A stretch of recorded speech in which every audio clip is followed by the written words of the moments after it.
était tous d'accord, que ce soit les Lavallois ou les Clermontois, qu'il faut de la cohérence en fait. C'est-à-dire que c'est très dur d'être arbitre en Ligue 2.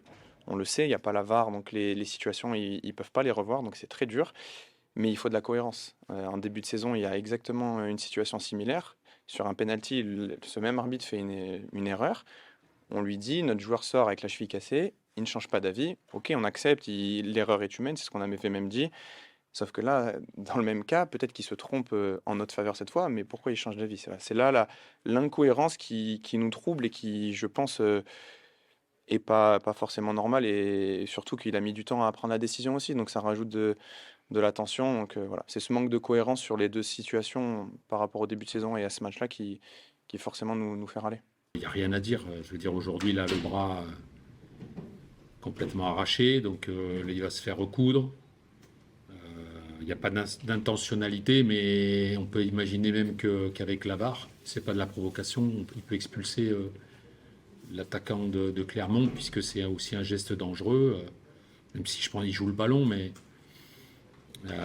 voilà, donc faut saluer le courage de l'arbitre, parce que revenir sur sa décision, c'est jamais facile. Il explique rien du tout. Je pense qu'il a juste vu la blessure.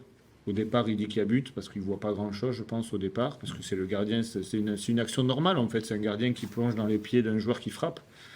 Après, il voit la blessure et après, là, il est mis sous pression par le banc de Laval, par les joueurs de Laval. Et d'un seul coup, il met des cartons à tout le monde et puis après, il change d'avis sans voir l'image. Ça lui appartient. Il n'y a pas de VAR, donc je vois pas pourquoi il revient sur sa décision. Après, Samassa, c'est vrai qu'il a le bras totalement ouvert. Je comprends que ce soit pas, comment dirais-je, ce sera pas fair play, même s'il fait pas exprès, Yada. Pour moi, il devait laisser le but. Parce que si vous vous souvenez bien, lors du premier match, il y a Marc Ancheux qui se blesse. Il siffle pas penalty. Et Marx, il vient de reprendre il y a 3 semaines avec le groupe, donc ça lui a quand même valu 6 mois. Et je pense que, je dirais pas qu'il a un problème contre nous, mais en général, il juge pas très bien les situations. Après, je suis personne aussi pour dire qu'il fait, qu'il fait pas bien son job, mais je pense qu'il devrait faire un peu plus attention la prochaine fois.